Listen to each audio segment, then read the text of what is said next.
Hello दोस्तों, आज देखेंगे अपन रीजनिंग का सिलेबस। एनटीपीसी और आरआरबी के ग्रुप डी का जो रीजनिंग का सिलेबस है वो देखेंगे। इसमें पहले जो आपकी होती है वो डायरेक्शन यानी कि दिशा। दिशा में क्या पूछता है, जैसे कि आपको पूछेगा, ये जैसे नॉर्थ होती है ऊपर की तरफ, नॉर्थ यानी उत्तर, नीचे की तरफ होती है दक्षिण, आपकी इस साइड होती है पूर्व, पूर्व यानी कि ईस्ट, दक्षिण यानी कि साउथ, और ये आपकी होती है पश्चिम। ठीक है, पश्चिम यानी कि वेस्ट। अब ये इसमें से पूछा जा सकता है कि कोई व्यक्ति पूर्व की तरफ गया, फिर वो आपके दाएं मुड़ता है, दाएं अगर उत्तर की तरफ गया, फिर वो दाएं मुड़ता है, दाएं मुड़ता है बोले तो यानी कि पूर्व की तरफ गया। ठीक है, फिर पूर्व से कहाँ पे गया, बाएं मुड़ा, बाएं मुड़ा यानी वापस उत्तर की ओर। ठीक है, इस प्रकार वह कितनी दूरी चलता है, वह किस डिस्टेंस, किस पाथ को फॉलो करता है। ठीक है, वो आपके डायरेक्शन में पूछा जाता है। सेकंड चैप्टर आपका ranking and order. Ranking order में तो क्या पूछा जाता है कि एक कक्षा में टोटल कितने व्यक्ति है, जब एक व्यक्ति की रैंक दे दी जाए ऊपर से और उसी व्यक्ति की रैंक दे दी जाए नीचे से। ठीक है, तब आपकी टोटल कक्षा में टोटल कितने व्यक्ति हैं, एक पंक्ति में टोटल कितने व्यक्ति है पूछे जा सकते हैं। ठीक है, ये आपकी रैंकिंग होती है। सीटिंग अरेंजमेंट कुछ व्यक्ति दे दी जाए, जैसे 7 या 8 व्यक्ति दे दी जाए, 7 और 8 व्यक्ति दे दिए जाए, और उनको किसी सीटिंग अरेंजमेंट में बैठा दिया जाए। जैसे मान लीजिए कि एक पंक्ति में बैठा दिया जाए, एक वृत्त में बैठा दिया जाए, या फिर आपके एक त्रिभुज में बैठा दिया जाए, या फिर आपके एक वर्ग में बैठा दिया जाए। ठीक है, वो किस प्रकार बैठेंगे, ये सारी कंडीशन वहाँ पे दी हुई होती है। आपको वो बताना है, कंडीशन को फॉलो करना है, और वो कहाँ पे बैठे हैं वो आपको कंडीशन बतानी है। ओके, फिर आते हैं मैथमेटिकल ऑपरेशन। मैथमेटिकल ऑपरेशन में क्या होता है कि जैसे डिवाइडेशन है, गुणा है, प्लस है और माइनस है, इनको इंटरचेंज कर दिया जाए, फिर जो समीकरण का हल होगा वो क्या होगा। ठीक है, या फिर समीकरण का हल दे दिया, जैसे मान लो 20 समीकरण का हल दे दिया, 20 + 30 - 50, अब बता इंटू 10 डिवाइडेड बाई 20। अब बोल दे कि इन किस में कौन से जो है ये टूल्स है, ऑपरेशन टूल्स है, जिनको अपन एक्सचेंज करें ताकि ये समीकरण सही हो जाए। ठीक है, यह पूछा जा सकता है। सीरीज श्रृंखला में देखिए, सीरीज होती है श्रृंखला में कितने प्रकार की होती है। एक तो अल्फ़ाबेटिक होती है, अल्फ़ाबेटिक सीरीज होती है, एक आपका न्यूमेरिक सीरीज होती है। ठीक है, एक आपकी होती है अल्फ़ा न्यूमेरिक, और एक आती है आपकी मिक्स सीरीज। ठीक है, अल्फ़ाबेटिक सीरीज में क्या होती है, लेटर्स आते हैं, अल्फ़ाबेटिक सीरीज में आपके लेटर्स आते हैं, न्यूमेरिक में आपके नंबर्स आते हैं। इसमें आपके नंबर और लेटर दोनों आते हैं। ठीक है, और मिक्स में क्या होता है, मिक्स में आपके नंबर भी आते हैं, लेटर भी आता है, और एक आपके आ जाते हैं सिंबल्स। ठीक है, ये आपकी सीरीज में आते हैं। फिर आता है मिसिंग नंबर। अपन मिसिंग नंबर्स भी पढ़ेंगे और मिसिंग वर्ड भी पढ़ेंगे। मिसिंग नंबर यानी कि विलुप्त संख्या, जैसे मान लीजिए 5-6 संख्या दे दी, 5-6, 5, 7, 11, 13। अब इसने पूछ लिया अगली संख्या क्या होगी, ये विलुप्त संख्या है। ठीक है, मिसिंग वर्ड भी पढ़ेंगे अपन। मिसिंग वर्ड में क्या पूछा जाता है, मिसिंग वर्ड में पूछा जाता है जैसे XYZ ABC DEF है, तो अगला वर्ड कौन सा होगा। ओके,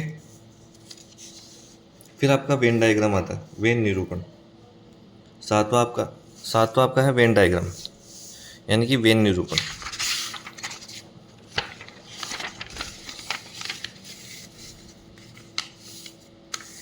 सात आपका वेन डायग्राम जैसे कि कोई दो क्वांटिटी है A और B, बता दिया जाए कि इसमें केवल A 17 है, B 18 है, ये 35 है, A और B, तो टोटल कितनी क्वांटिटी है इसमें। ठीक है, और क्वांटिटी इनका निरूपण कैसे होगा, ये सारे वेन डायग्राम में आता है। फिर आपका सिलोजिज्म आता है। सिलोजिज्म में भी यही आता है, लेकिन इसमें क्वांटिटी फिक्स रहती है। वेन डायग्राम इसमें क्वांटिटी फिक्स नहीं रहती। इसमें आपका देखिए कुछ ए बी है, कुछ ए बी है, कुछ सी बी है, इस प्रकार से दी जाएगी। और पूछा जाएगा कि कुछ ए सी है, कोई भी ए सी नहीं है, कोई भी ए सी नहीं है, ऐसे कुछ भी पूछा जा सकता है। ठीक, अब आपको देखना है कि इसमें क्या कंडीशन लगती है और क्या ये दोनों कथन जो निष्कर्ष है वो सही है। ठीक, ये सिलोजिज्म होता है। Cube and dice, cube and dice, एक घन और पासा। घन में कितने फलक होते हैं? टोटल 8 फलक होते, सॉरी 6 फलक होते हैं। ठीक है, पासे में भी 6 फलक होते हैं, 1 2 3 4 5 6। अब पूछा जा सकता है कि एक के विपरीत कौन सा फलक आएगा। ठीक है, 2 के विपरीत कौन सा आएगा, 4 के विपरीत कौन सा आएगा, या फिर ऐसे दे दिया जाए, एक फिगर दे दिया, ठीक है, और उससे पूछ लिया जाए कि कौन सा जो घन है या पासा है बनाया जा सकता है। ठीक है, ये अपन इसमें टॉपिक में पढ़ेंगे। फिर 10वां रिलेशन। रिलेशन आपका होता है ब्लड रिलेशन। ठीक, ये होता है रिलेशन, संबंध। संबंध में क्या देखा जाएगा? भाई बहन, माता पिता,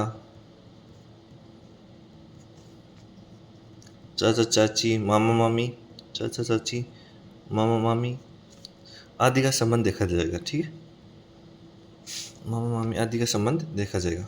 दादा दादी भी होते हैं। ठीक है, असमानता, असमानता में इनइक्वलिटी, असमानता में क्या देखी जाएगी? असमानता में देखा जाएगी कोई दो लिया जाएगा, क्वांटिटी ली जाएगी, वो एक से ज़्यादा है, कम है, या फिर बराबर है, ये देखा जाएगा। ठीक, कोडिंग डिकोडिंग में क्या होगा? कोडिंग डिकोडिंग में यह होगा आपका कि कोई संख्या दी गई है, जैसे मान लीजिए ये ABCD है। ठीक है, इसको अपन Z Y X और W लिखते हैं। ठीक है, तो पूछ लेगा अगर ये पैटर्न फॉलो कर रहा है, इस संख्या को इसने इस संख्या में कोड किया है। ठीक है, तो PQRS इसको किस में कोड करेंगे? किस में कोड करेंगे? ये देखो 1 है, ये 2 है, 3 है, 4 है, ये आपका 26 है, 25 है, 24 है और 23 है। टोटल देखो इन दोनों का 27 हो रहा है, तो यहाँ पे 16 17 18 19 है। ठीक, तो यहाँ पे भी टोटल 27 होना चाहिए। तो 16 कितना हो जाएगा? 11 10 9 और 8 आपका यह हो जाएगा। ठीक, एक कोडिंग और डिकोडिंग में आएगा। जम्बलिंग यानी बिना क्रम के, जैसे कि वो आपको कोई एक क्रिया दे देगा जिसके 5-6 पार्ट हो। ठीक है, अब 5-6 पार्ट जैसे क्रिया मान लीजिए कि आपकी जनरल क्रिया मान लीजिए सुबह है। सुबह पहले तो आप उठते हो, उठना, मुंह धोना, ब्रश करना, नहाना, ये 4 आपको टर्म दे दिए। अब इसने उल्टा पुल्टे कर दिया, जैसे कि नहाने को पहले लिख दिया, मुंह धोने को लास्ट में लिख दिया, ब्रश करने को सबसे पहले लिख दिया, उठने को लास्ट में लिख दिया। ठीक है, अब इनको क्रम में करना आपको, जैसे पहले उठना हो गया, फिर मुंह धोना हो गया, फिर ब्रश करना हो गया, फिर नहाना हो गया, इनको आपको क्रम वाइज करना है। ठीक है, फिर अपन पढ़ेंगे पजल। पजल भी कई टाइप की होती है, जैसे आपकी एक तो होगी बॉक्स बेस होगी।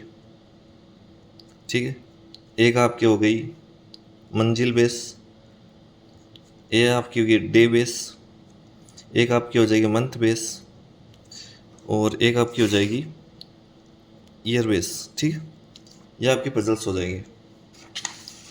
फिर अपन पढ़ेंगे मिरर इमेज और वाटर इमेज। मिरर इमेज और वाटर इमेज।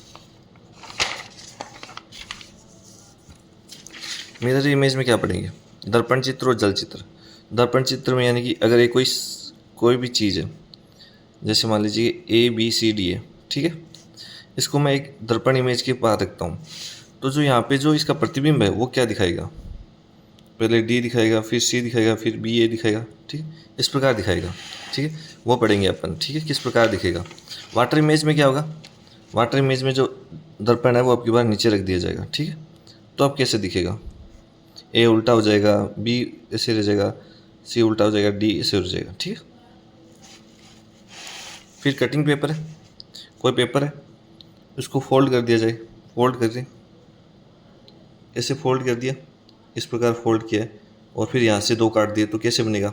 अब इसको खोलेंगे वापस तो यहाँ से 2 और यहाँ से 2 किया जाएगा, ठीक, ऐसे कटेगा। कटिंग पेपर पढ़ेंगे। फिर आएगा डाटा सफिशिएंसी। मान लीजिए कि कोई 2 या 3 वाक्य दे दिए गए। डाटा सफिशिएंसी में क्या करेंगे अपन, डाटा सफिशिएंसी मान लीजिए कि 2 वाक्य देगी। जैसे मान लीजिए कि किसी की एज, एक की एज कैलकुलेट करनी है, ठीक है। अब उसने बी और सी का एज दे दी पहले कथन में, और सेकंड में दे दी ए और सी की एज, ठीक है। अब बी और सी की एज से तो एज ए की एज ज्ञात नहीं कर सकते, ए और सी की एज से ज्ञात कर सकते हैं, है ना। तब ये इसमें अपना आ जाएगा सेकंड पर्याप्त है, फर्स्ट पर्याप्त नहीं है, ठीक है। इस प्रकार से स्टेटमेंट एंड कंक्लूजन में क्या होगा, कथन एंड निष्कर्ष में जैसे कोई आपको एक कथन दे दिया और दूसरा इसका कारण दे दिया, एक कथन और दे दिया, पूछ लिया पहला कथन है दूसरा कारण है, पहला कथन है दूसरा कारण है, दोनों एक कथन कारण का सही व्याख्या करता है, ठीक है। यह पूछ सकता है। या आपको एक स्टेटमेंट दे दिया, एक किसी की हालत पूछ ली, अब आपको दे दी कि आप इस पर क्या कार्यवाही करेंगे, यह पूछ लेता है, ठीक है। इसमें यह होगा। कैलेंडर में अपन पंचांग होता है, पाँचांग कैलेंडर, अपन इसको पाँचांग बोलते हैं कैलेंडर को, ठीक है। कैलेंडर में क्या होगा, कैलेंडर में अपन डे निकालना सीखेंगे, यानी वार निकालना सीखेंगे, पास्ट के वार निकालना, फ्यूचर के वार निकालना, ठीक है।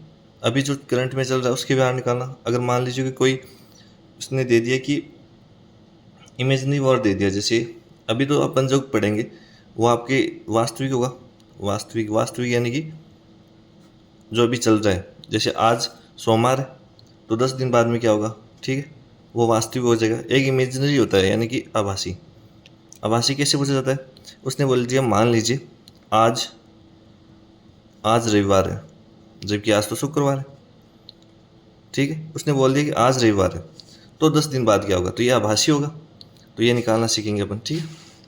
फिर पढ़ेंगे अपन क्लॉक यानी घड़ी। 21वां आएगा आपका क्लॉक यानी कि घड़ी, क्लॉक यानी घड़ी पढ़ेंगे। घड़ी में आपके जैसे 2 मिनट की सुई और घंटे की सुई के बीच का कोण, मिनट की सुई और घंटे की सुई के बीच का कोण, घंटे की सुई के बीच का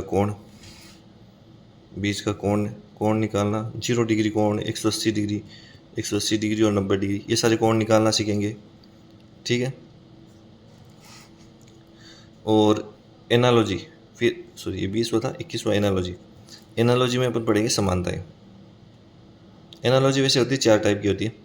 एक तो आपकी होती है वर्ड, एक होती है नंबर, एक होती है जनरल नॉलेज बेस होती है, ठीक है। और एक आपकी होती है फिगर बेस, ओके। ये आपका जो है रीजनिंग का सिलेबस रहता है। अपन इसी को कवर करेंगे, पर डे को एक टॉपिक कवर करेंगे। ओके दोस्तों, थैंक यू।